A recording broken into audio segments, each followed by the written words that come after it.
Nós não somos sectários e não, aqui só entra quem é espírita. Deixa eu ver, olhar na testa se é espírita. Deixa eu ver a carteirinha. Nós não temos esse fundamentalismo. Nós estabelecemos a solidariedade fraternal. Quando Kardec estuda o Evangelho segundo o Espiritismo, ele o faz, na introdução, dizendo que aquela obra vai se debruçar sobre a vida de Jesus, que poderia ser dividida em 5 partes. Os atos comuns, os pontos que a igreja tomou para compor os seus dogmas, os milagres e as predições, as profecias. E a 5ª parte, que é a parte moral. Aí ele diz, a parte moral, ela é livre de controvérsias.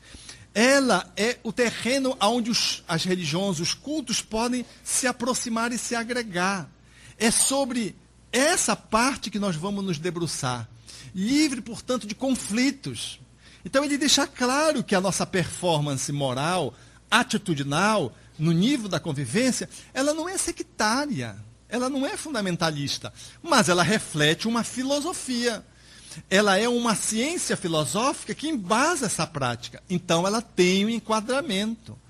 Porque se não tivesse enquadramento, nós estaremos qualificando aquela nossa atividade e descaracterizando aquele trabalho na medida em que a gente desconecta da finalidade da casa. A casa, ela tem muito bem definido a sua ação. Então, nós vamos ter esse cuidado e essa atenção para que seja o espírita e o não espírita que venha participar da casa, eles observem esses objetivos que vai estar impresso na nossa metodologia e que vai ter um olhar que aponta dentro da perspectiva filosófica do Espiritismo, que o nosso trabalho, ele não é um trabalho que veja o homem fragmentado, ele vê o homem como inteiro. Ele não é um trabalho que reforce a dependência, ele propõe o processo libertário. Não é um trabalho fixado dentro de uma dimensão apenas do imediato. É o imediato, mas o mediato, porque visa o processo promocional. Não é um trabalho que está fixado na esmola, mas sim na caridade. Essa é a perspectiva do trabalho social espírita. Essas são as bases que Kardec coloca quando vai estruturando a análise dessa prática espírita dentro do Livro dos Espíritos, dentro do Evangelho segundo o Espiritismo. Então, baseado nisso, um companheiro de uma outra religiosidade, ou de nenhuma, ele pode participar. Como ele pode participar dos nossos estudos, sem ser espírita, ele pode estar participando. Nós tínhamos um companheiro lá, 2, aliás. Eles entraram no grupo e disseram, cara, olha, eu sou ateísta. O outro dizia, eu sou agnóstico. Eles brigavam, porque um queria ser agnóstico e não queria ser comparado com ateísta. Disse, não, nós dois somos materialistas. Não, você é materialista, eu sou agnóstico. É bem diferente. Ficavam brigando, imagine. Fizeram a introdução do pensamento espírita, 15 reuniões básicas, de acesso ao conhecimento espírita, familiarização com a linguagem. Depois eles foram para o grupo de estudo sistematizado.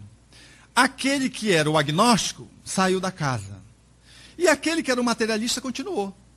E participando do grupo de estudo sistematizado, persistentemente. Lá num dia, ele está no grupo de estudo sistematizado, aí chegou na hora da prece e disse, eu quero fazer a prece. Aí todo mundo ficou assim, como é que materialista vai fazer prece? Gente, e ele fez a prece. Deus, se é que tu existe, aí tá. Deus, se é que tu existe, tá. Deus, se é que tu existe, tá.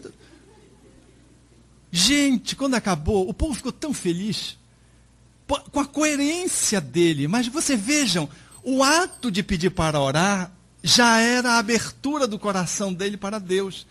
Mas ele não podia dizer nessa fala de intimidade, porque ele ainda está descobrindo a divindade. Então ele botou o condicional, tal como faria um materialista em transição para o espiritualismo. Deus, se é que tu existe, aí começou a pedir, como todo mundo faz as preces no grupo, ele foi fazendo igualzinho, e só que ele antepunha esse cabeçalho, essa introdução que o caracterizava muito bem. Acabou a prece, todo mundo feliz, aí começaram a rir, começaram a brincar com ele, que ele é muito brincalhão também, mas bonito a seriedade dele. Então nós não estamos ali para fazer nenhum movimento que pudesse representar essa atitude limitante com relação às pessoas que querem contribuir como voluntários, que querem participar das atividades espíritas nas condições em que elas ainda apresentam. Do mesmo jeito que nós vamos ter o bom senso de participarmos numa atividade no outro culto, se é que a gente está podendo ser útil, e poder saber que a gente está ali, que a gente não vai querer mudar ali aquela... Porque às vezes tem gente, e eu me lembro agora bem de um amigo que começou a frequentar um grupo de Umbanda.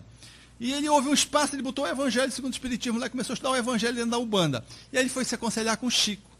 E o Chico disse, meu filho, tenha muito cuidado para não deixarem umbandizar o Espiritismo, mas também tenha cuidado para não tentar espiritizar o umbandismo.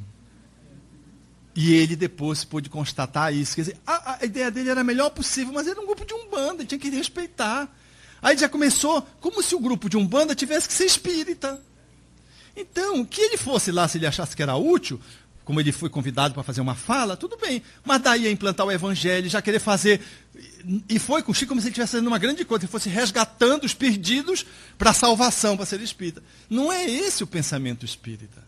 Então vejam o Chico como foi sábio. Mas também não vamos deixar o espiritismo, essa mistura... O companheiro que vem da Umbanda, não, mas esse preto velho não faz mal a ninguém, não. Deixa aqui só essa estátuazinha aqui. Pronto. Aí o outro vai pôr uma luzinha embaixo, o outro vai amarrar uma fitinha no show do Bonfim. Aí quando vê, cadê o espiritismo? Tem um santuário ali, né? E nós estamos ali exercendo uma prática que não coincide com o pensamento espírita. A União Espírita Paraense tinha um busto de Kardec. Mas, gente, diziam que o Kardec era careca de tanto passar a mão na cabeça dele para se benzer. Deixavam moeda lá. Aí o pessoal tirou o busto, que ficava no lugar público, e botou lá num lugar reservado onde a diretoria funciona.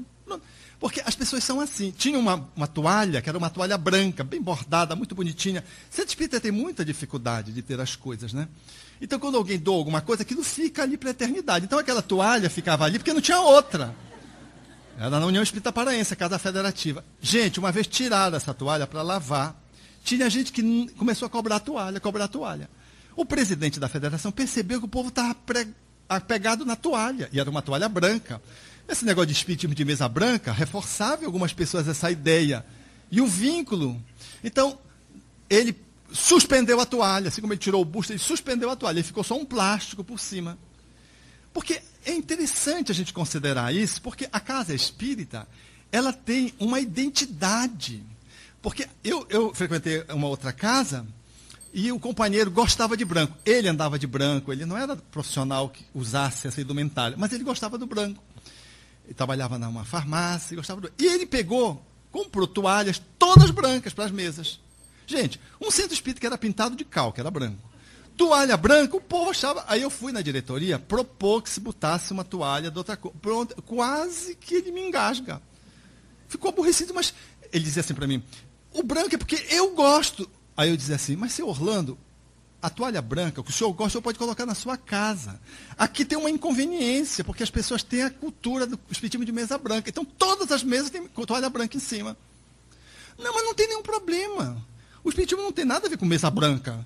Eu gosto do branco porque eu gosto do branco. Sim, senhor Orlando, o senhor gosta do branco, mas aqui não é só o senhor que frequenta, tem outras pessoas que frequentam.